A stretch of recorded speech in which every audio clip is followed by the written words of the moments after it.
jalur sutra atau The Silk Road adalah kunci untuk memahami Islam mulai dianut di Nusantara.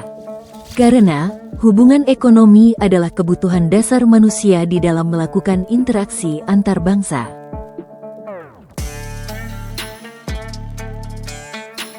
Maka, tidak heran jika kemudian negeri China menjadi salah satu pintu masuk kaum muslimin ke Nusantara.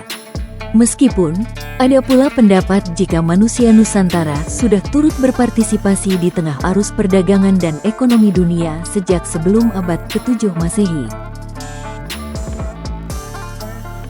Diperkirakan, suku bangsa China mulai membuka jalan jalur perdagangan kuno sudah sejak 5.000 tahun sebelum Masehi.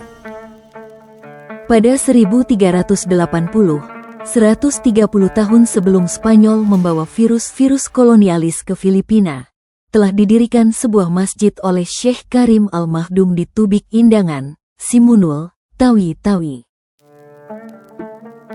Di masjid tersebut ditulis sebuah penanda yang berbunyi, pada tahun 1380, seorang pendakwah bernama Syekh Makhdum mencapai pantai ini dan mengawasi pembangunan masjid ini sehingga menandai pengenalan iman muslim di Filipina.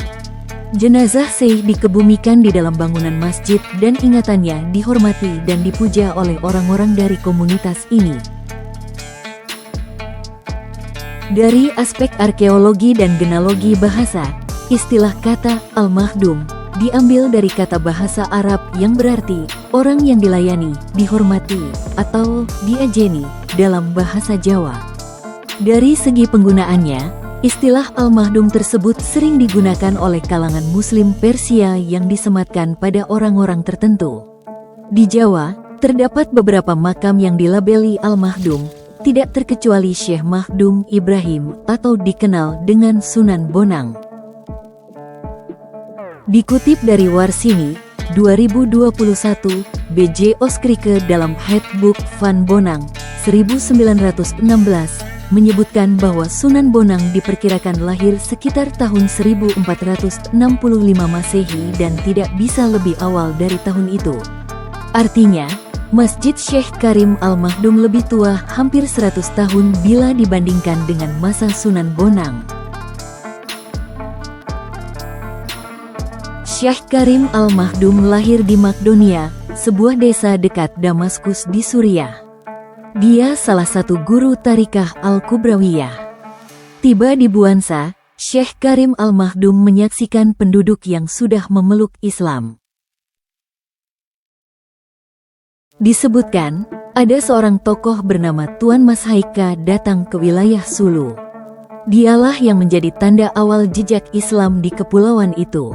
Walau catatan silsilah kuno tidak secara gamblang menyebutkan keislamannya, masyarakat percaya ia seorang Muslim, sebab anak-anak dan cucu-cucunya dikenal sebagai penganut Islam yang taat.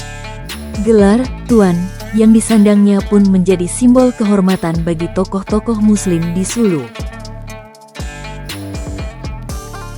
Demikian, dari negeri yang jauh, Syekh Karim Al-Makhdum bukan sekadar pengelana, melainkan seorang sufi yang berilmu tinggi dan disegani. Di Buansa atau di Tubik Indangan, ia mendirikan sebuah masjid dan mengajarkan tarikah dengan penuh kebijaksanaan. Dakwahnya lembut, namun kuat mengakar di hati masyarakat. Dari sana, Syekh Karim Al-Makhdum berkelana ke Tapul, Simunul, hingga Sibutu, menyebarkan ajaran Islam dan mengikat masyarakat dengan nilai-nilai spiritual yang damai. Di Tandu Banak, jasadnya dimakamkan, sementara ajarannya tetap hidup dalam jiwa umat. Dari langkah-langkah kecil para perintis inilah, Sulu kemudian tumbuh menjadi pusat peradaban Muslim di Asia Tenggara bagian timur.